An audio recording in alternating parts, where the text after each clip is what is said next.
أعوذ بالله السميع العليم من الشيطان الرجيم. إنه من سليمان وإنه بسم الله الرحمن الرحيم.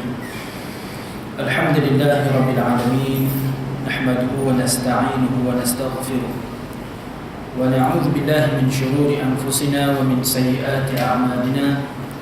من يهده الله فلا مضل له ومن يضلل فلا هادي له.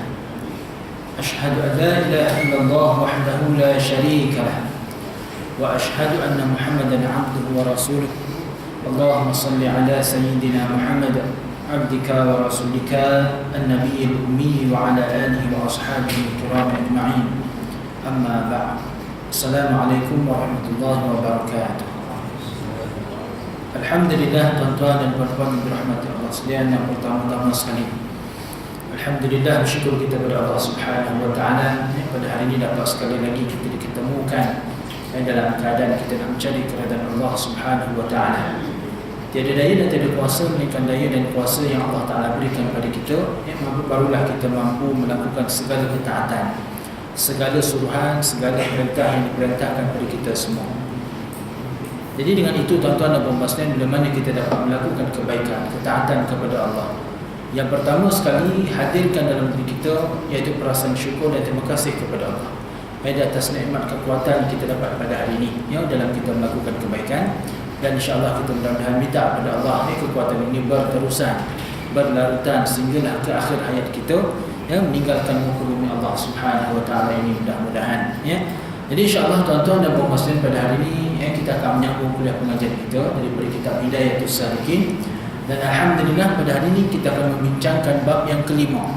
Bab yang kelima daripada kitab ini, kitab Hidayatus Salikin, tuan-tuan. Kita hampir habis kitab ni sebenarnya. Jadi jangan kita habis kitab ni tak tahu pula nama kitab dah.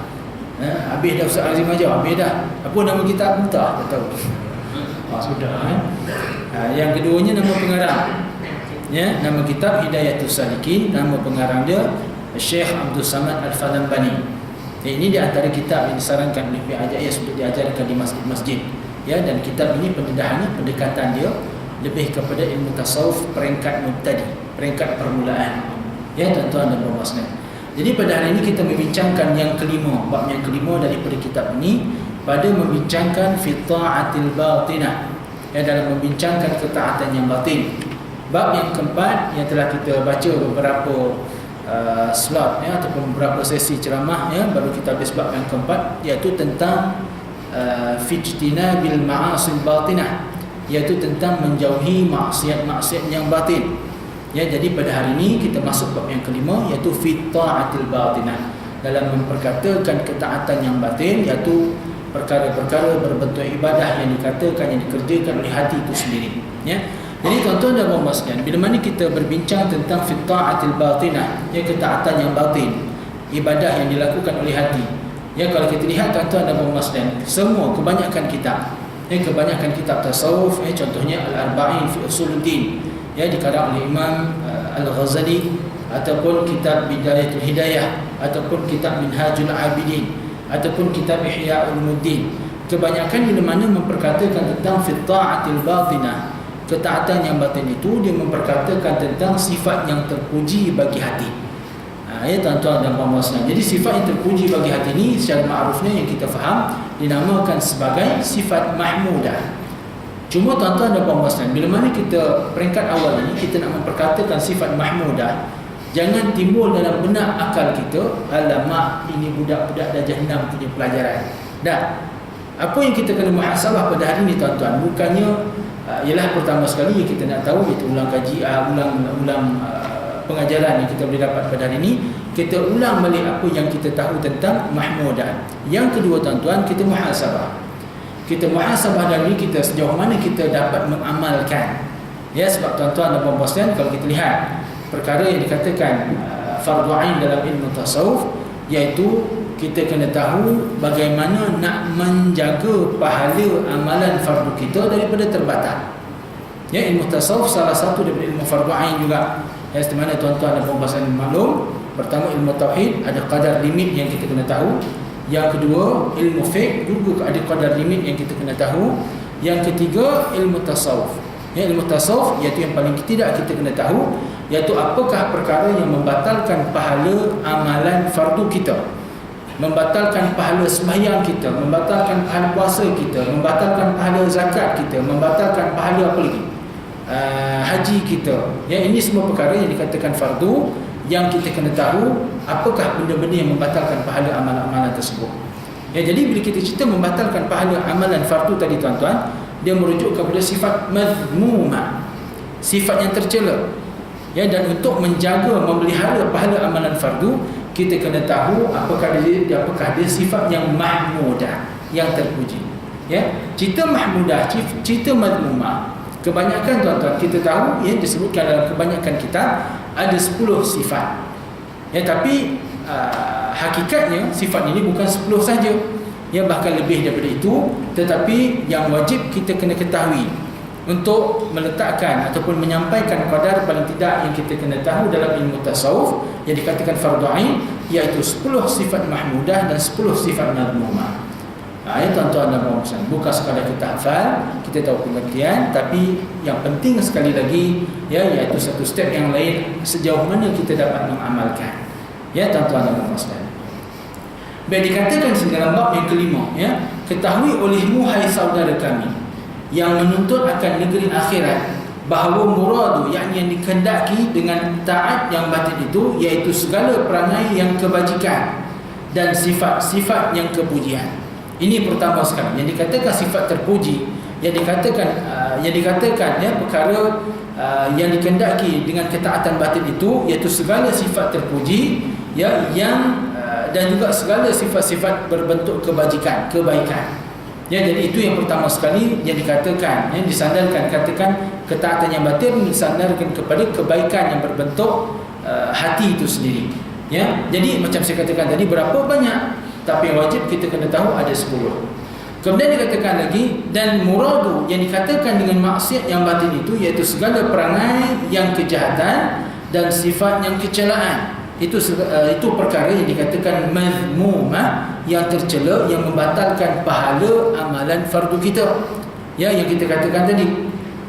Seperti yang telah lalu, segala sifat yang kecelaan itu pada bab yang keempat telah kita bincangkan. Dan segala sifat yang kepujian itu seperti yang disebutkan oleh Imam Al-Ghazali rahimahullah ta'ala dalam kitab Al-Arba'in fi Usuluddin, ada 10 perkara, ada 10 sifat. Saya sebutkan sekali bas, kemudian kita akan lihat pada sifat yang pertama, daripada sifat mahmudah, iaitu berkenaan tentang taubat. Okey, apakah ada 10 sifat itu? Saya sebutkan sekali bas. Yang pertama ialah taubat, yang kedua adalah khauf, takut, yang ketiga adalah zuhud, yang keempat sabar, yang kelima syukur, yang keenam ikhlas, yang ketujuh tawakal, yang ke-8 mahabbah, yang ke-9 ridha, dan yang ke-10 akhir sekali zikrul maut, mengingati mati. Ini 10 sifatnya. Jadi ini 10 sifat yang wajib kita kena ketahui bagi memelihara pahala amalan fardu kita. Kalau mazmumah tadi, bagi memastikan amalan kita tidak terbatal. Pahala amalan kita tidak terbatal, itu mazmumah. Bagi menjaga pahala amalan kita, kita kena tahu sifat yang mahmudah, terpuji. Baik, kita bincangkan sifat yang pertama, sifat yang dinamakan taubat. Dan saya yakin tuan-tuan dan puan-puan bila cerita pasal taubat, tahu dah, masak dah, iaitu apakah rukun-rukunnya, apakah syarat-syaratnya, bila mana berdosa dengan Allah Ta'ala, antara kita dengan Allah Ta'ala, apakah syaratnya, berapa syaratnya. Kalau kita berdosa dengan manusia, diletakkan syarat yang keempat. Mungkin kita semua dah maklum. Tapi tuan-tuan dan puan-puan, yang sebagaimana saya katakan tadi, sejauh mana kita mengamalkan apa yang dikatakan sifat mahmudah yang pertama kita bincangkan ini, dinamakan sifat taubat. Jadi tuan-tuan dan puan-puan, sebelum kita melihat definisi pengertian taubat ini, yang pertama tuan-tuan, bila kita memperkatakan tentang taubat, maksudnya kita kembali kepada Allah Ta'ala daripada setelah kita melakukan dosa-dosa, maksiat-maksiat, larangan-larangan Allah Ta'ala. Kita tuan-tuan manusia mempunyai kebanyakannya lah, manusia yang mempunyai nafsu lawamah, nafsu yang tak seimbang. Masa iman tu naik, kita sembahyang, Masya Allah, rasa nak tak nak berhenti sembahyang. Tapi masa iman tu turun, Masya Allah, nak sembahyang fardu pun kadang-kadang kena paksa. Inilah manusia yang kebanyakannya dikatakan manusia awam. Manusia awam bertaubat dengan Allah daripada dosa-dosa yang dilakukan. Manusia yang khusus bertaubat kepada Allah daripada kelalaian hati dia. Dia nampak lalai, tak ingat Allah Ta'ala pun sebagai satu dosa kepada Allah Ta'ala. Ini orang yang khusus, merujuk kepada orang yang nak muraqabah dengan Allah Ta'ala. Jadi berbalik kepada taubat itu tadi tuan-tuan, saya percaya bila cerita pasal taubat ini, bila cerita pasal dosa, semua manusia akan risau dengan apa yang pernah dibuatnya. Semua manusia ada sejarah silam. Semua manusia, semua kita ni ada benda-benda yang kita takutkan bila mana nak berdepan dengan Allah Ta'ala. Termasuk para rasul, termasuk para nabi. Kalau kita lihat dalam satu hadis dalam kitab Tanbihul Ghafilin, dalam satu hadis yang memperkatakan tentang kebangkitan manusia besok di mahsyar. Di mana tuan-tuan maklum, kita akan dimatikan selepas sangkakala pertama. Kemudian dah mati semua makhluk, kemudian ditiupkan pula sangkakala kedua, bangkit semua makhluk. Kemudian di antara bangkit makhluk itu sehinggalah hari hisab, untuk dihitung amalan oleh Allah Ta'ala. Ada yang dikatakan sebagai 40 tahun, ada yang katakan 400 tahun, ada yang katakan 4000 tahun. Hakikatnya bila? Wallahu a'lam, kita tak tahu. Tapi dikatakan sebanyak ataupun dimulakan dengan angka 40. Jadi nak ceritanya akan dibangkitkan oleh Allah Ta'ala akan manusia ni, tapi tak tahu bila. Sampailah manusia, tuan-tuan, dikatakan tidak tergambar masa yang akan berlaku semasa mahsyar itu oleh manusia. Nak ceritanya lama sangat. Manusia sampai tak tahan dengan azab mahsyar itu sendiri. Jadi manusia pun berpakat. Kita pergi jumpa dengan Nabi Adam. Nabi Adam pun tak sanggup nak berdepan Allah Ta'ala, minta dipercepatkan hisab. Kerana apa? Kerana dia pun ada dosa yang dirisaukan dia nak berdepan Allah Ta'ala. Dia pernah melanggar perintah Allah Ta'ala, dia risau. Kemudian berjumpa dengan Nabi-Nabi yang lain, berjumpa dengan Khalilullah, Nabi Ibrahim AS pun tak sanggup. Berjumpa dengan Nabi Musa AS pun tak sanggup. Masing-masing ada amalan yang dirisaukan depan Allah Ta'ala. Tak tahu macam mana hisab Allah Ta'ala, keadaan diri dia di depan Allah Ta'ala tu nanti. Sampailah akhir sekali manusia berjumpa dengan Nabi Muhammad SAW. Lalu Nabi Muhammad minta kepada Allah Ta'ala dipercepatkan hisab dan diperkenankan oleh Allah Ta'ala. Jadi nak ceritanya tuan-tuan, semua manusia risau dengan amalan masing-masing. Kita semua apatah lagi tuan-tuan, dah Nabi pun macam tu punya risau. Kita orang awam ni lagi, saya percaya banyak lagi dosa yang kita lakukan. Dan sudah semestinya kita lebih risau depan Allah Ta'ala. Jadi tuan-tuan dan puan-puan sekalian, nak ceritanya tak ada manusia yang tak buat dosa. Jadi sebab itulah taubat ini adalah merupakan syarat di antara syarat yang pertama bagi manusia ataupun bagi orang-orang yang nak muraqabah, nak rapat kepada Allah Subhanahu Wa Ta'ala. Macam saya katakan tadi tuan-tuan, tak timbul manusia contohnya kamu baiklah, kamu tak apalah, kamu orang baik, daripada budak sampai ke tua kamu baik saja. Tak timbul macam tu. Ataupun kita kata okey, orang tu orang jahat, bagus dia dengan sebab dosa yang banyak dia pernah buat, dia tua besok dia akan banyak menangis, dia akan banyak ingat dosa dia dan dia banyak bertaubat dengan Allah Ta'ala. Tak timbul macam tu. Macam saya katakan tadi tuan-tuan, bercerita pasal taubat, orang manusia awam ni dia bertaubat kepada Allah Ta'ala daripada dosa-dosa yang dilakukan. Sama ada dosa kecil ataupun dosa besar, sama ada iaitu dosa, dia akan maksudnya dia bertaubat kepada Allah Ta'ala daripada dosa yang dilakukan. Ini orang awam. Bagi orang yang khusus, bagi orang yang saleh, bagi orang barangkali bukan tak pernah melakukan dosa, ataupun kita katakan orang yang saleh lah, dia bertaubat kepada Allah Ta'ala daripada kelalaian hati dia. Manusia tuan-tuan, kalau katalah manusia, dah nama manusia, hati ni berbolak-balik. Kadang-kadang hati iman dia naik, maka dia ingat pada Allah Ta'ala. Masa dia lalai, dia tak ingat Allah Ta'ala. Itu pun dirasakan satu kesalahan yang besar pada dirinya kepada Allah Subhanahu Wa Ta'ala. Jadi nak tuan-tuan dan puan-puan sekalian, taubat adalah merupakan syarat yang pertama bagi orang yang nak muraqabah rapat kepada Allah Ta'ala. Kalau kita nak Allah Ta'ala memandang kita dengan pandangan rahmat, kasih sayang kepada kita, maka di antara syaratnya yang pertama iaitu perbanyakkan taubat. Tuan-tuan dan puan-puan sekalian, dikatakan di sini adapun taubat itu maka iaitu permulaan jalan bagi salikin. Siapa salikin? Yakni permulaan orang yang hendak menjalani kepada Allah Ta'ala dan miftahus sa'adah lil muridin. Yakni taubat itu anak kunci bagi kemenangan segala muridin. kemenangan bagi semua orang yang menghendaki Allah Ta'ala ataupun menghendaki akhirat. Ini yang pertama sekali. Pasakkan dalam kepala kita, dalam-dalam. Ya, taubat ini ya adalah merupakan perkara pertama yang kita kena buat untuk kita muraqabah dengan Allah Subhanahu Wa Ta'ala. Cerita pasal taubat ni tuan-tuan, ya, jadi kita kembali kepada kaedah. Kalau kita lihat contohnya, ya, dosa daripada dosa yang kecil, kita taubat dengan cari istighfar, dengan kita melakukan amalan-amalan sunat, ada pahala-pahala di situ ataupun ada ganjaran-ganjaran di situ daripada amalan sunat tersebut yang boleh menggugurkan dosa-dosa kecil kita. Adapun dosa besar itu adalah dengan taubat nasuha, ya, dengan syarat-syarat yang akan kita bacakan nanti ataupun kita akan bincangkan nanti, ya, dan membawa ia kepada dikasihi oleh Allah Subhanahu Wa Ta'ala, seperti firman Allah, innallaha yuhibbut tawwabin wa yuhibbul mutatahhirin. Ya, ini dikatakan bagi orang-orang yang bertakwa, bagi orang-orang yang bertaubat, dikatakan situ sesungguhnya Allah Ta'ala mengasihi kepada orang-orang yang banyak taubatnya dan kasih ia akan orang yang bersuci daripada dosa-dosanya. Ya, tuan-tuan dan puan-puan, ini dikatakan dalil ataupun petunjuk yang mengatakan Allah Ta'ala, yang mengatakan taubat ini adalah merupakan pintu ataupun kunci yang pertama bagi orang-orang yang nak menuju kepada Allah Ta'ala.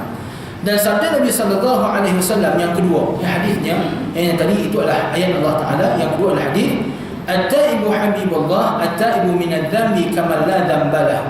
Yang dikatakan situ orang yang bertaubat adalah kekasih Allah. Ya, dan orang yang taubat daripada dosa itu seperti orang yang tiada berdosa. Ya, kalau kita lihat tuan-tuan, pernah satu, ya, ketika zaman Rasulullah sallallahu alaihi wasallam, ya, ada seorang perempuan datang kepada Rasulullah, ya Rasulullah, aku telah berzina. Ya, kemudian Rasulullah palingkan muka. Rasulullah tak suka dengar cerita orang-orang yang melakukan dosa ni. Sekali lagi depan Rasulullah, ya Rasulullah, aku telah berzina. Ya, kemudian sekali lagi Rasulullah malingkan muka. Ya, perempuan tu datang lagi kepada Rasulullah, ya Rasulullah, aku telah berzina. Ya, Rasulullah pandang muka perempuan tu. Ya, kemudian Rasulullah bertanya nak memastikan betul-betul bahawa perempuan itu telah melakukan definisi yang dikatakan zina tu tadi. Ya, kalau ringan-ringan ni bukan zina, tapi bukan maksud kita kata ringan ni tak apa, bukan gitu. Tapi bagi menjatuhkan hukuman had, ya, hukuman had itu perlu menepati definisi dosa yang dilakukan. Kalau mencuri, apa maksud mencuri? Ada mengambil hak orang. Ya, jadi ini benda-benda yang ditanya oleh Rasulullah kepada perempuan itu. Adakah perut kamu di atas perut dia? Ya Rasulullah, dan aku mengandungkan hasil dari perbuatan tersebut. Rasulullah pun tengok dia, Rasulullah tundukkan kepala, Rasulullah tengok dia. Ya, kemudian Rasulullah cakap dengan dia, kamu baliklah. Kamu balik dulu, kamu lahirkan anak yang kamu kandung.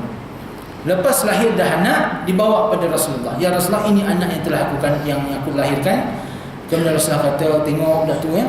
Rasulullah kata, baliklah dulu, kamu bagi dia makan lagi. Kamu bagi dia makan, kamu bagi dia susu sampai dia boleh makan gandum yang kasar. Selepas 2 tahun, datang lagi perempuan tersebut bawa anak dia yang 2 tahun tadi kepada Rasulullah. Ya, dan tunjukkan kepada Rasulullah, ya Rasulullah, ini anak yang telah aku berikan minum susu dan telah boleh makan gandum yang kasar. Tuan-tuan dan puan-puan sekalian, satu muhasabah, satu pengajaran yang kita lihat. Cuba tuan-tuan tengok, perempuan tadi daripada sebelum melahirkan anak, dia jumpa Rasulullah. Kemudian dah lahir, jumpa Rasulullah lagi.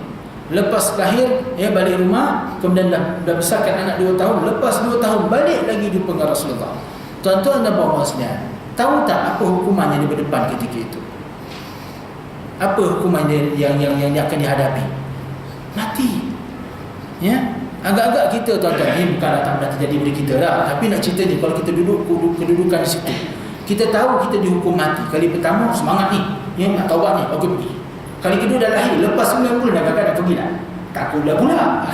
Agaknya macam tu lah. Lepas 2 tahun datang lagi. Nak ceritanya kesungguhan dia bertaubat pada Allah Subhanahu Wa Ta'ala. Ya, jadi semasa dihukum tuan-tuan, ya, para sahabat membaling dia, ya, dan di antara sahabat membaling ni Sayyidina Umar. Umar ni macam mana tuan-tuan? Fizikal besar. Yang pernah satu hari tuan-tuan semasa kejahilian, semasa dia belum masuk Islam lagi, ya, masa belum masuk Islam lagi, ada satu kabilah, ya, kabilah ni biasanya tuan-tuan ada alat-alat kebanggaan dia. Ya, di antara selalunya alat kebanggaan dia yang menjadi mercutani kabilah dia tu kadang-kadang pedang. Jadi pedang mereka ni tuan-tuan, ada satu kabilah, pedang dia berat, besar dan berat. Jadi dia cabar pada orang-orang Arab ketika itu. Siapa yang boleh angkat pedang ini dengan satu tangan dan tebas leher unta dengan sekali libasan, ya, maka dia memang orang yang jual. Ya, semua sahabat tuan-tuan cuba, banyak yang cuba. Yang ada 2 tangan, tak boleh nak angkat. Ya, tapi Sayyidina Umar dia ambil satu tangan, dia libas satu tangan saja. Habis putus leher unta tu. Nak cerita ni semasa dia belum masuk Islam lah. Tapi nak ceritanya, apa yang kita nak cerita sini, di sini kekuatan dia tu. Dia baling perempuan tu, memercik kembali darah tu kepada pakaian dia. Dia maki perempuan tu. Ya, Rasulullah ingatkan Umar, kau jangan maki perempuan ni. Ya, Rasulullah kata kalau kamu tahu taubat dia ni, pahala taubat dia sekiranya diagihkan dengan seluruh penduduk Madinah, semua penduduk Madinah mampu untuk masuk syurga Allah Subhanahu wa taala. Bayangkan tuan-tuan dan puan-puan, kita berbalik kepada apa yang dikatakan oleh Rasulullah ini, ya taibu minadz dzambi kaman la dzambala. Ya, orang-orang yang bertaubat kepada Allah taala daripada dosa yang dilakukan adalah seperti ia tiada dosa. Ini tuan-tuan dan puan-puan, kelebihan orang-orang yang bertaubat kepada Allah taala, bersih daripada segala dosa. Cuma tuan-tuan, sebelum kita masuk, dan seterusnya kita masuklah dulu yang ketiga, ayat yang ketiga. Allah Subhanahu dikatakan situ, ketahui olehmu bahawasanya taubat itu wajib atas tiap-tiap orang yang mengerjakan maksiat dengan dalil Al-Quran dan hadis Nabi sallallahu alaihi wasallam dan ijma' segala ulama, seperti firman Allah, wa tubu ilallahi jami'an ayyuhal mu'minun la'allakum tuflihun. Dimulakan kalimah ataupun ayat ini dengan perkataan fi'il amar, kata suruhan, wa tubu, dan bertaubatlah kamu kepada Allah Subhanahu wa taala. Ya, wahai orang-orang yang beriman, mudah-mudahan kamu berjaya.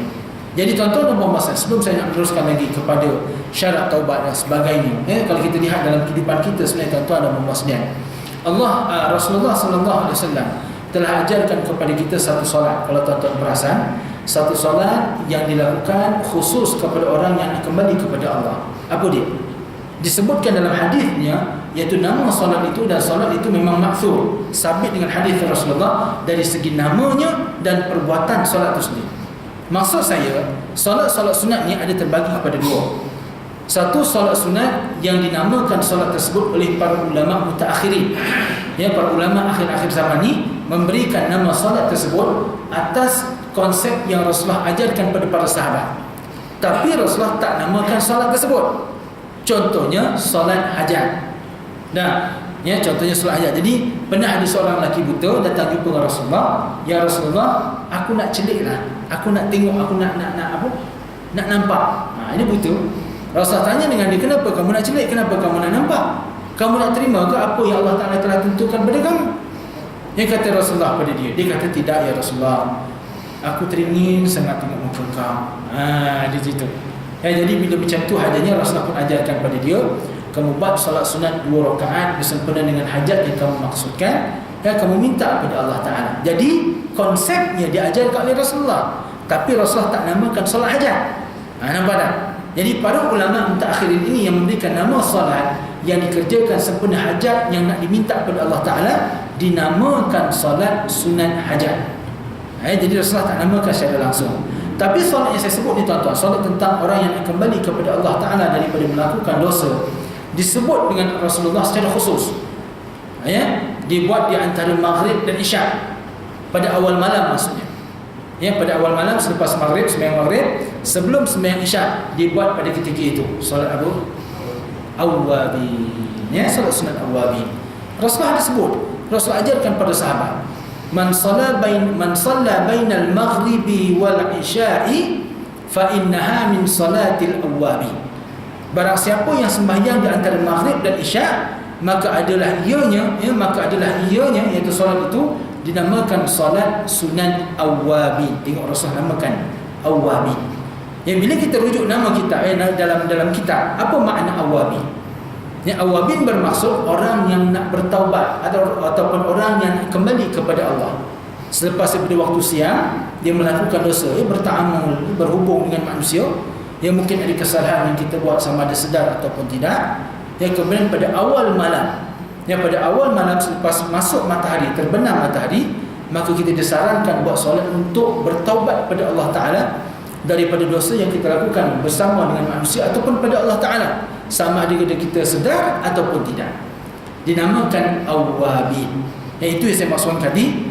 Solat ini diberikan nama secara langsung oleh Rasulullah. Solat sunan awwabin, dia buat dengan 6 rakaat 3 salam. Nah, ceritanya ini Rasulullah ada ajarkan. Jadi ini di antara sembahyang sunat yang Rasulullah ajarkan untuk kita bertaubat kembali kepada Allah Ta'ala berbentuk harian. Solat sunat berbentuk harian. Ya, kalau solat sunat yang dibuat selepas daripada waktu maghrib dan isyak itu tadi dinamakan solat sunat. Solat sunat taubat. Ya, kita nak kembali, kita nak bertaubat kepada Allah Ta'ala. Ya, jadi dinamakan solat sunat taubat. Dan solat sunat taubat ni tuan-tuan dinamakan oleh para ulama. Ya, para ulama yang meletakkan nama taubat, solat sunat taubat. Iaitu solat sunat yang kita kerjakan ya kerana kita selepas melakukan dosa nak kembali kepada Allah Ta'ala. Luar daripada masa sembahyang maghrib dan sembahyang isyak dinamakan solat sunat taubat. Kalau dalam solat maghrib dan isyak dinamakan awwabin. Ya, jadi namanya berbeza tapi konsep dia sama. Ya. Okey. Jadi itu di antara cara kita berbentuk harian ya, berbentuk amalan bentuk harian untuk kembali kepada Allah Ta'ala. Cuma kita kadang-kadang tak sempat dah. Ya, ada majlis ilmu. Jadi saya sarankan tuan-tuan ya, saya cadangkan cara nak sempat tak apalah kita cubalah terangkan ya.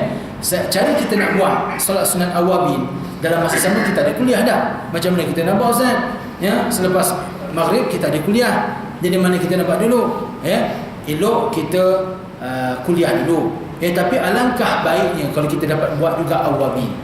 Jadi cara kita buat awwabin disebutkan dalam kitab Minhajul dalam kitab contoh dalam kitab Hidayatul Salikin ada diajarkan, iaitu dengan kita menggabungkan solat. Ya, solat sunat kita buat dengan 6 rakaat. Ya, solat sunat awwabin saya ulang, kita buat dengan 6 rakaat. Sama ada 6 rakaat itu yang pertama 6 rakaat itu buat 2 rakaat 1 salam, 2 rakaat 1 salam dan 2 rakaat 1 salam. Okey. 2 rakaat yang pertama daripada awwabin boleh digabungkan dengan solat sunat ba'diyah maghrib. 2 rakaat pertama daripada awwabin itu boleh digabungkan dengan 2 rakaat solat sunat ba'diyah maghrib. Ya, lepas tu kalau katalah ustaz datang kita tak sempat nak buat solat sunat yang baki 4 lagi tu, nak buat macam mana dah? Tapi daripada tak boleh buat semua, jangan ditinggalkan semua. Kalau mampu buat sebahagian, buat sebahagian. Itu maksud saya. Jadi kalau katalah kita sembahyang sunat ba'diyah maghrib itu niat gabungkan dengan solat sunat awwabin 2 rakaat. Tengok ustaz tak datang lagi, sembahyang 2 lagi. Tengok ustaz tak datang lagi, buat 2 lagi. Tamam, habis cerita. Ya, sempurna kita solat sunat awwabin. Tapi kalau kita tak sempat buat yang kedua dan yang keempat, tak apa. Yang kita buat 2 rakaat pertama tadi yang digabungkan dengan ba'diyah maghrib, mudah-mudahan Allah Ta'ala kira sebagai satu usaha kita juga untuk melakukan amalan sunat. Jadi itu caranya. Kita boleh buat macam tu. Baik. Ada orang tanya tak macam mana niat dia? Ada orang tanya tu tadi tu. Macam mana niat dia? Niatnya aku gabungkan, aku sembahyang sunat ba'diyah maghrib bersama dengan awwabin 2 rakaat kerana Allah Ta'ala. Habis cerita. Dalam hati kita lintaskan begitu. Lafaz dia. Bacaan surah dia.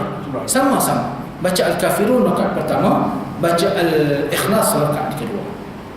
Dia sebenarnya ada yang 2 rakaat pertama awwabin baca surah yang ni, 2 rakaat yang kedua buat yang lain, 2 rakaat yang ketiga buat yang lain. Tapi tak apalah dengan keadaan kita.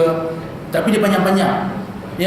Tapi tak apa, itu saranan musannif pengarang kitab ini. Tapi kalau kita baca Al-Kafirun dan rakaat kedua baca Al-Ikhlas pun tak apa. Tak ada masalah. Ya? Yang mana? Yang digabungkan 2 lah. Buat 2, maksudnya gabungkan ba'diyah maghrib, gabungkan dengan awwabin 2. Tapi kita buat 2 lah. Buat 2. Maksudnya kena buat 4 rakaat dengan 2 salam lagi. Sepatutnya lah kalau sempat. Ya, kalau tak sempat ustaz dah datang, mudah-mudahan Allah Ta'ala kira amalan kita yang kita gabungkan ba'diyah maghrib dengan awwabin itu sebagai usaha kita untuk menghidupkan amalan awwabin. Ya, jadi mudah-mudahan macam tu. Ya, rujukan dia boleh tengok dalam kitab Bughiyatul Mustarsyidin. Ya, kitab fiqh ya karangan ulama Yaman, dia bermadzhab Syafi'i. Jangan kata ini ustaz ni Hambali. Jangan pula. Ya, jangan pula ini Syafi'i. Ya, ada 14 jenis solat yang kita boleh gabungkan. Tapi jangan gabung pandai-pandai ya. Saya takut nanti ada orang gabung pula. Sembahyang sunat subuh gabung dengan sembahyang sunat sebelum zuhur, selepas zuhur, sebelum asar, sebelum maghrib, selepas maghrib, sebelum isyak, selepas isyak gabung buat 2 rakaat waktu malam. Sudah. Itu tak boleh. Jadi syarat-syarat dia. Ya, jadi syarat-syarat. Kita boleh nanti kita bincang lagi. Dan syarat taubat itu ada 3 perkara. Pertama, bahawa meninggalkan maksiat. Itu pertama sekali, tinggalkan maksiat. Yang kedua, bahawa menyesal atas perbuatan itu. Dan yang ketiga, iaitu bercita-cita tidak akan melakukan kembali dosa yang telah dilakukan. Itu 3 perkara asas. Itu kalau sekiranya dosa kita dengan Allah Subhanahu Wa Taala. Ya, dan kalau kita lihat tuan-tuan dan puan-puan sekalian, menghadirkan syarat 3 syarat ini mudah sebenarnya, betul tak? Yang bukan maksud saya mudah tu kita memudah-mudahkan ataupun meremeh-remehkan, tidak. Maksudnya itu syarat kita dengan Allah Ta'ala, tak berkaitan dengan manusia. Kita hadirkan dalam diri kita je. Pertama, kita tak buat ulang lagi dosa yang kita buat. Yang kedua, kita berazam tak nak buat lagi, ya. Yang ketiga, menyesal dengan apa yang kita buat. Dia tak ada kait dengan orang lain, mudah cerita. Ya, jadi itu dosa kita dengan Allah Ta'ala. Adapun sekiranya dosa ditambah dengan manusia, ya, dosa kita dengan manusia, ini yang susah. Ya, ini yang susah tuan-tuan, ya. Maka jika ada dosa itu antaranya dan antara manusia, seperti ada yang dizaliminya itu harta orang, maka tambah oleh syarat yang keempat, iaitu hendaklah mengembalikan akan hak orang yang dizalimi itu atau meminta halal akan dia. Maka jika tiada ada yang mempunyai harta itu seperti ia ghaib atau tiada diketahui akan tempat itu ataupun mati, maka hendaklah kau kembalikan kepada warisnya. Ni tuan-tuan tak? Contoh macam kita sebagai masyarakat kita lah, bagi kita lah tak? Ya, sebagai masyarakat kita dulu ada budaya suka beli kapet secara hutang. Tak, dululah, sekarang tak ada orang. Ya, beli dengan katalah dengan pakcik Pakistan. Katalah contohlah dengan Pakistan ataupun dengan Bangla atau mana-mana lah. Ya, bangkawan tu jual satu kapet katalah harga 300. Kita bersetuju, ittifaq. Okey ustaz, ustaz. Okey Bangla, aku setuju. Lepas tu dah setuju. Lepas tu tak macam mana dia pergi nilai 3, jalan-jalan tengok kapet yang sama macam kapet dia beli dengan Bangla tu, warna yang sama, kualiti yang sama, tengok harga 80 je. Ini Bangla ni nak kena ni, dia kata kan, jual lebih-lebih dengan aku. Ya, kapet 80 dijual dengan harga 300. Yang kita pergi setuju dengan harga tu berapa? Ya, jadi kita pun mandai-mandai buat keputusan. Aku bayar dia 1,5 cukup lah, dia balik modal lah tu. Yang kita pun bayar 1,5. Lepas tu dia bagi salah rumah kita, kita tak jawab. Kita bagi salah, dia bagi salah rumah kita, kita menyuruh, dan sebagainya. Sampailah tua tiba-tiba Ustaz Razim mengajar, salah tu kena balikkan dia duit balik tu. Ya, duit yang baki hutang 150 lagi. Cari Bangla tu tak jumpa. Rupa-rupa dengan cerita dia dah balik dah negeri dia. Nak buat macam mana dah? Ya, jangan cerita nanti takkan nak pergi terbang di sana pula, tak munasabah. Dan nak cari waris dia ke, nak cari keluarga dia ke, ya, sedangkan kita tak tahu nama dia pun siapa. Ya, macam mana nak buat? Jadi yang pertama sekali kata musannif dalam kitab ini, cari waris dia. Ya, macam saya katakan tadi, takkan nak cari waris dia, macam mana nak cari? Dah. Okey, itu yang pertama. Kemudian kalau katalah tak mampu juga yang kita nak cari waris dia, maka jika tiada warisnya itu, maka jika dapat engkau sedekahkan kepada orang yang fakir, maka perbuat olehmu akan yang demikian itu. Ya, tengok jumlah yang sama juga yang kita berhutang dengan dia, kita sedekahkan kepada orang-orang yang fakir dan miskin dengan niat itulah duit yang kita hutang dengan dia dan kita sedekahkan kepada orang yang memerlukan, dan ini adalah duit dia. Macam tu. Ya, jumlah yang sama, jangan pandai-pandai buat diskaun pula. Ya, jadi dulu aku hutang 150, aku dah nak bayar hutang dah, baru dah boleh 100 cukup lah. Jangan macam tu pula. Jadi dengan nilai yang sama. Ya, jadi itu yang dikatakan di situ. Maka jika tiada kuasa engkau akan yang demikian itu, tak mampu nak bayar hutang tu, mungkin sebab apa? Sebab mungkin tak ada duit ke, tak ada harta dan sebagainya, kerana engkau miskin ataupun fakir, maka hendaklah engkau memperbanyakkan berbuat ibadah dan berbuat kebajikan dan bertaubat kepada Allah Ta'ala, serta engkau pohonkan kepada Allah Ta'ala itu bahawa ia menghalalkan akan yang demikian itu pada hari kiamat. Ini tuan-tuan ada perasan. Kalau tuan-tuan perasan, ini banyak kes-kes dulu. Ya, orang-orang lama dulu, ya, pernah terjadi tuan-tuan dan puan-puan, satu tanah dijual dengan 2 orang. Biasa dengar tak? Satu tanah dijual pada 2 orang. Ya, dijual pada orang yang pertama dengan harga 150,000. Ini cerita betul. Ya, dijual pada orang yang pertama 150,000. Ya, orang dulu tuan-tuan mana ada suat-suat dah. Ya, tahu-tahu waktu dia tak apalah, aku percaya kau bagi duit, okey, ni tanahnya aku punya ya. Ya, nggih kata. Mau jauh kata kan. Ya. Lepas tu dengan tanah yang sama dia pergi jual dengan orang yang kedua. Wah, ni Lah bau punya orang. Ya, pandai-pandai dia. Tanah yang sama dia pergi jual dengan orang lain. Ya, jual juga dengan harga 250,000. Kau, ya, untung besar dia. Lepas tu dah jual, siap tukar nama terus. Geran nama orang yang kedua. Orang yang pertama ni terpinga-pinga tuan-tuan dan puan sekalian. Sian. Ya, sampailah dia meninggal, tak dapat lagi duit dia, dan tanah tu dah memanglah tak boleh tukar nama dah sebab dah ditukar nama orang yang kedua. Ya, dan memang tak dapat pulang balik duit 150,000. Ya, bila dikejar, diturut pergi rumah dia, nak buat macam mana? Ya, kalau dibunuh pun dia tak boleh pulang balik. Ya, jadi dibiarkan. Biar sampailah orang yang jual tanah ni, yang tuan punya tanah asal ni, dia dah tua, dia dah sedar barangkali, ya, macam mana dia nak settle. Nak jumpa orang yang dah mati, yalah orang dah mati kan, dah matilah. Nak jumpa macam mana? Jumpa dengan waris dia. Jumpa selana lah jawabnya. Sebab engkau lah bapak aku mati dulu, dia kata. Ya, terkejut dia dengar tanah tu dari milik pada orang lain, bapak dia mati terus. Betul. Ya, asbabnya lah dah. Tak adalah mati terus. Lepas dia tu dia susah hati barangkali, tak tahulah. Ya, selepas daripada 2 bulan dia meninggal. Kata waris dia, betul tak betul dia tak tahulah. Tapi ceritanya dah tak ada lah. Waris dia ialah dia nak minta halal, taubat lah, tak bagi dah. Tuan-tuan bagi tak? Ya. Dia kepas tanah kita, lepas tu minta halal sedap-sedap dia. Mana nak bagi? Kena bayar. Aku tak ada duit, dia kata. Berapa pakcik boleh bayar?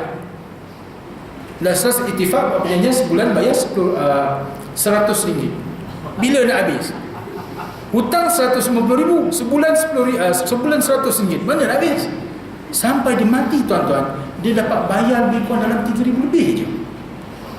RM3,000 lebih dia boleh bayar. Bakinya macam mana? Siapa nak bayar? Tak pening kepala waris tu. Dia nak melunaskan hutang sebanyak RM147,000 lebih. Ya ke? RM146,000 lebih dah. Azan? Okay. Kita sambung nanti.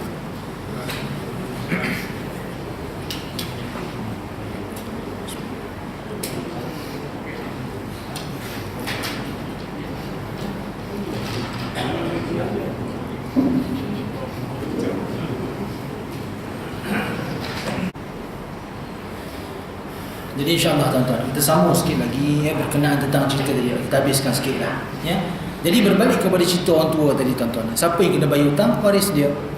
Ya, waris dia kena bayar hutang. Jadi dikatakan sini akhir sekali, bila mana dia dah tak dapat nak bayar hutang, ya, dikata situ, maka perbanyakkanlah taubat kepada Allah Ta'ala dan minta kepada Allah Ta'ala, mudah-mudahan Allah Ta'ala melepaskan, memudahkan perbicaraan yang hutang tu pada hari kiamat di depan Allah Ta'ala tu nanti.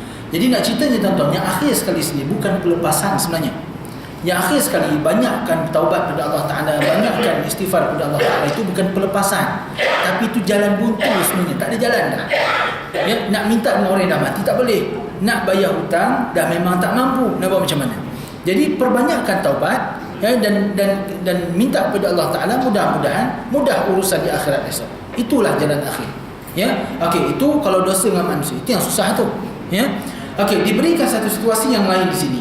Dan jika ada dosa antaramu dan antara manusia itu membunuh akan orang atau melakukan akan orang ataupun melukakan akan orang, maka hendaklah engkau serahkan akan dirimu itu kepada waris mereka atau engkau minta halal kepadanya. Macam mana tuan-tuan? Kita bunuh anak orang, kita pergi jumpa waris dia, kata minta halal dia, boleh tak? Taubat kena pelangkung balik. Nah, saya suka satu pengajaran tuan-tuan ni, kalau tuan-tuan ingat dalam 2012 asal saya 2 tahun lepas, ada cerita keluarga di Raja Saudi. Ya, keluarga di Raja Saudi membunuh rakyat kebanyakan. Ya, jadi ialah Saudi dengan hukum dia, hukuman qisas kan. Jadi bila mana keluarga di Raja Saudi itu membunuh orang kebanyakan, hukumannya sama, bunuh alias bunuh. Ya, cuma ada dalam satu hukum, dalam hukum qisas itu sendiri, dia ada dinamakan hukum diat. Ya, kita boleh tebus, ya, kita boleh buat ganti rugi kepada pewaris orang yang kita bunuh tu tadi, kalau sekiranya pewaris itu setuju. Ya, kalau setuju, tak setuju tak boleh. Ya, jadi keluarga di raja ini menawarkan harta, duit yang banyak kepada pewaris orang yang dibunuh. Taubat di tanah. Aku tak nak, dia kata, aku nak bunuh, balas bunuh. Dipertahankan maruah dia. Ya, agak-agak tuan-tuan dibunuh dah. Entah, saya pun tak tahu. Dia dibunuh ke tak. Tapi dengar cerita dia membunuh tu dan dibayar diat. Tapi dibunuh ke tidak keluarga dia Raja Saudi tu saya tak tahu, tak dengar cerita. Ya, tapi nak ceritanya itu cara nak melepaskan dosa kita dengan manusia dalam masalah bunuh ni. Saya suka tonton contoh seperti di Yaman. Di Yaman tuan-tuan, di Yaman ni dia punya kerajaan dia unik sikit. Kalau tuan-tuan faham, Yaman ni dia punya kerajaan dia, di belakang kerajaan dia sebenarnya orang kuat ialah kabilah-kabilah. Kabilah dia bukan macam kita, ya, orang Jawa, orang Melayu, bukan macam tu. Kita Jawa tak ada apa, Melayu tak ada apa dah. Kabilah sana, satu kabilah tu kadang-kadang kalau kabilah besar ada kereta kebal. Kabilah dia ada jet berjuang. Nak ceritanya memang dia mempunyai autoriti lah. Ya, berbanding dengan kerajaan tu sendiri sebenarnya. Kerajaan tu cuma topeng dia nak berurusan dengan kerajaan lain, ya. Tapi nak ceritanya tuan-tuan, menariknya bila mana berlakunya pembunuhan. Ya, berlakunya pembunuhan. Katalah kabilah Hamra membunuh kabilah Bayda, katalah macam tu, ya. Jadi kabilah Hamra, ya, orang yang dari kabilah Hamra yang membunuh kabilah Bayda tu tadi, ya, ketua kabilah Bayda akan berjumpa dengan ketua kabilah Hamra. Siapa nak settle sekarang? Kau nak settle sebagai ketua kabilah ataupun aku daripada kabilah orang yang dibunuh tu tadi? Kalau agak-agak tuan-tuan, kabilah yang dibunuh tadi, orang yang dibunuh dari kabilah Bayda tadi, kalau dia buat tindakan macam mana? Ya, jadi takut di luar kawalan.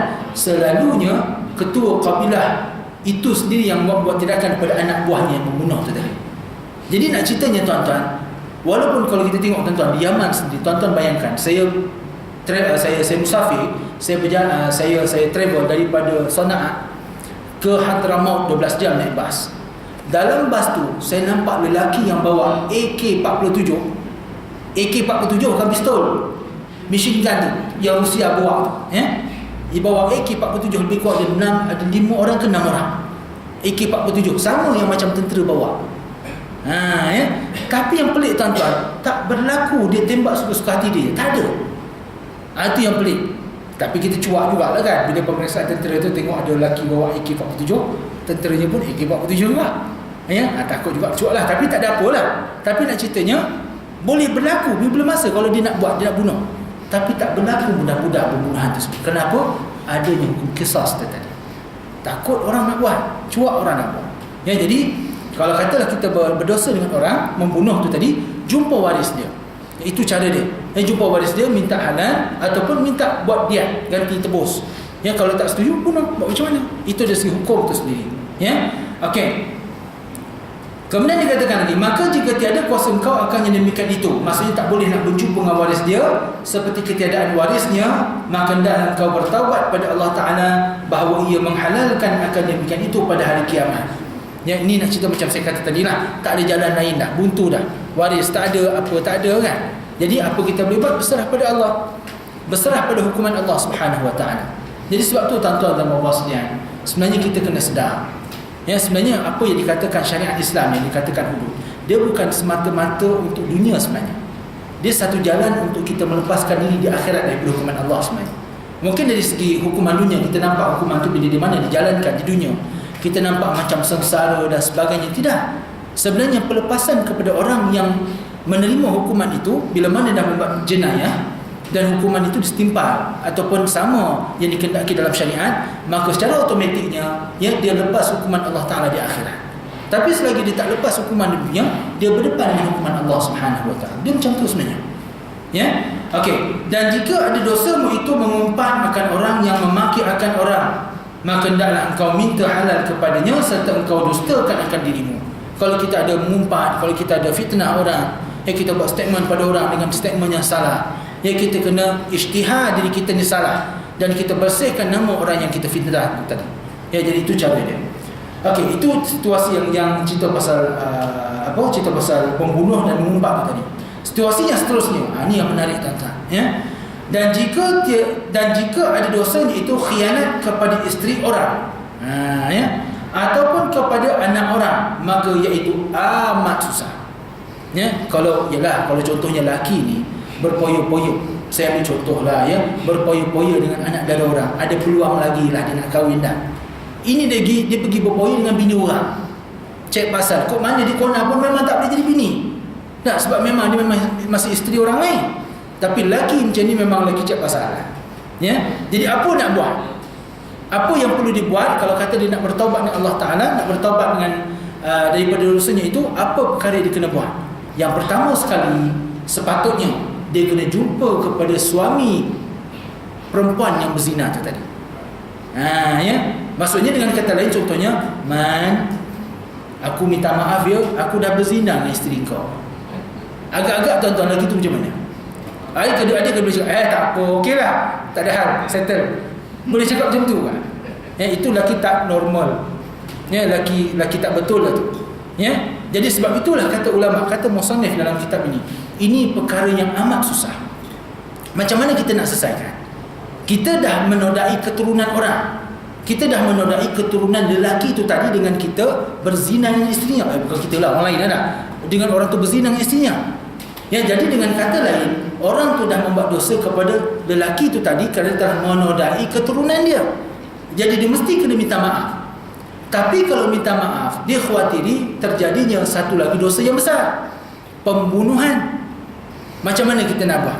Nak cakap takut. Jadi kalau kita mungkin kita fikir, ini ulama fikir dari sudut pandangan daripada horizontal, daripada atas. Dah dielok satu kesalahan saja, satu dosa besar. Bila mana dia beritahu, jadi ada dua dosa besar. Satu zina tu dah memang dah. Yang kedua terjadi pembunuhan dengan sebab pemberitahuan itu. Jadi sebab itulah para ulama mengatakan ini susah. Nak bagi tahu takut lagi dosa besar. Tak bagi tahu ada kita terikat masalah dengan lelaki itu tadi buat kesalahan. Macam mana nak buat? Jadi dia kata, dia kata di sini, maka tiada jalan lain yang demikian itu melainkan taubat kepada Allah Ta'ala, bahawa ia menghalalkan akan yang demikian itu pada hari akhirat, berdepan dah dengan hukuman Allah Ta'ala di akhirat esok. Itu maksudnya. Ini yang paling kita takut tentang. Ini dikatakan, dimaksudkan dosa dengan manusia ni payah. Dosa yang dengan manusia ni payah. Kita nak settle susah. Tentang maksudnya. Okey, dikatakan lagi, dan jika ada dosa itu pada agama, seperti engkau kafirkan akan orang, ataupun engkau bid'ahkan akan orang, ataupun engkau sesatkan akan dia, maka iaitu terlebih sangat susah. Maka tiada jalan yang demikian itu melainkan engkau dustakan akan dirimu pada hadapan mereka itu, serta engkau minta halalkan daripada mereka itu. Tapi kalau diisytiharkan, okey tak apalah, tak ada hal, aku dah lama maafkan kau, habis cerita. Jadi ini tuan-tuan dan puan-puan, berbalik kepada syarat taubat tadi. Kalau kita dengan Allah Ta'ala, mudah nak kita hadirkan syarat-syarat yang dikatakan dosa dengan Allah Ta'ala itu tadi. Pertama, kita tak buat dosa, kita lagi dah. Yang keduanya, kita berazam, kita bercita-cita tak nak buat lagi. Yang ketiganya, kita menyesal, habis cerita. Tapi kalau dosa dengan manusia, kita kena settle dengan manusia. Dengan situasi yang saya berikan tadi, bayangkan tuan-tuan macam mana kita nak settle kalau katalah situasi yang teruk macam tu. Jadi berbalik kepada taubat tuan-tuan. Jadi kita kenalah, yang pertama sekali, dalam arti kata kita nak muraqabah kepada Allah Subhanahu Wa Taala, kenalah kita sentiasa bertaubat kepada Allah Taala. Taubat dengan Allah Taala ini ada dua. Yang pertama, taubat daripada dosa besar. Yang kedua, taubat dosa kecil. Dosa kecil ini dengan istighfar kepada Allah Taala, minta keampunan daripada dia. Dan dengan kita melakukan banyakkan amalan nawafil, iaitu amalan-amalan yang boleh menghapuskan dosa-dosa kecil. Dosa besar yang kita lakukan, iaitu dengan kita bertaubat nasuha, hadirkan kepada perbuatan kita, iaitu 4 syarat yang kita sebutkan tadi.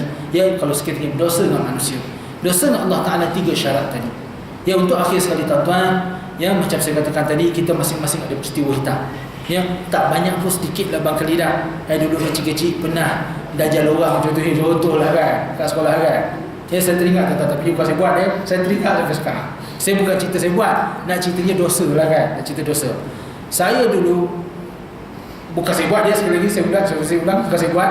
Saya tengok orang, tapi itu pun saya bersalah dah. Ada kawan saya yang masuk sekolah, menengah, sekolah menengah. Ada kawan saya asrama tuan-tuan kan. Jadi malam minggu, sampai sekarang pelajar-pelajar tahfiz Fadhili saya jaga. Malam minggu saya jaga. Jangan kau dajal luar. Kau dajal luar pun jaga. Malam minggu, masa tu tidur lewat, dia orang tidur lewat. Ada kawan ni nakal sikit. Kerja dia memang kenakan orang je. Ada kawan saya ni 3 orang, dia bendajal. Dia pergi ke dewan makan. Dia ajak saya, "Zee, jom pergi dewan makan." "Buat apa?" "Aku teringin pisang lah," dia kata. Tak apalah. Kebetulan petang tu makan buah pisang. Buah pisang ni tak laku sikit kan. Jadi sampai kat dia orang makan tu, dia ambil yang bukan dia ambil yang cantik-cantik, dia ambil yang dah hitam-hitam. Kau nak makan ke yang hitam ni? Kata. Tak apalah, bolehlah, kau ikut aku je lah, dia kata. Ambil, ada dalam 10 biji. Dia bawa atas, dia pergi lenyek macam buat cikodok. Saya kata, kau nak masak kat mana? Kau ikut je lah, kata. Dia lenyek, 2-3 orang lenyek. Dia pergi dekat katil orang tu, dia pergi selak kain orang tu, dia masukkan bawah punggung dia. Saya kata, kau ni betul lah, kata. Ini cerita mendadak. Ya, saya tak buat ni sekarang, saya tak buat. Saya tengok dia buat. Dia ajak macam tu, saya tak tahu dia nak buat apa. Sampai sekarang saya, Allah, terasa betul saya. Ya. Kawan tu bangun, ya Allah, sian betul. Terkiput, dia ingat kita berak dalam kain. Macam tu. Berjalan mengiring pergi beli air. Sampai beli air, maki dia. Siapa bagus? Dia kata, kurang asal betul. Dia kata, maki dia. Semua masuk kepala dalam kola. Apa dalam loku. Ketawa. Ya, sampai sekarang saya ingat lagi. Nak cerita, ini cerita kecil-kecil lah. Ya. Tapi baru ni saya jumpa dia, kawan tu jadi kodi. Jadi kodi. Ya, kami dalam satu grup, WhatsApp grup. Dalam WhatsApp grup, saya declare, ya, Rul, minta maaf Rul, aku pernah buat salah dengan kau. Kata. Kau buat salah apa dengan aku sih? Kau ingat tak dulu ada pisang bawah kau beri punggung? Kau buatnya, kata. Bukan aku buat, kata. Aku tengok orang buat, tapi aku tak tahu dia nak buat kau. Ya, dia kata dia nak makan pisang. Oh, masa tu semua masuk ketawa berdekat-dekat, termasuk 3 orang lagi tu. Ya, aku minta maaf lah, kata. Ya, jadi nak ceritanya ini nak cerita dosa lama lah, kan? Macam saya katakan tadi, bukan saya nak cerita ni dosa saya dah. Ya, cuma nak ceritanya semua manusia ada dosa. Ya, semua manusia ada dosa, dan ada semua manusia benda yang dirisaukan daripada Allah Subhanahu Wa Taala. Ya, sama ada benda tu ialah benda kecil ke benda besar ke, ya maksudnya dosa. Ya, jadi kita tak payah ceritalah. Ya, macam tu saya katakan tadi. Bukan saya nak ceritakan kesilapan saya, nak ceritanya semua orang ada dosa, kan? Tapi walau macam mana pun, bila mana kita dah buatkan dosa, jangan kita ceritakan kita. Tutup. Ya, tutup, habis cerita.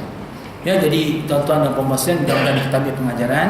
Ya, apa yang baik datang dari Allah Taala, setakat ini sajalah. Ya, cuma untuk akhir sekali, saya nak mengumumkan tuan-tuan dan puan-puan sekalian, kami dari Sekolah Tahfiz Fadani pada 23 hari bulan 11. 23 hari bulan 11 hari Ahad, kita akan adakan interview terbuka, ya, untuk pengambilan pelajar Tahfiz Fadani tahun 2015. Yang untuk sekolah menengah kita ambil tingkatan 1 sahaja. Ya, tingkatan 1 sahaja. Untuk sekolah rendah kita buka.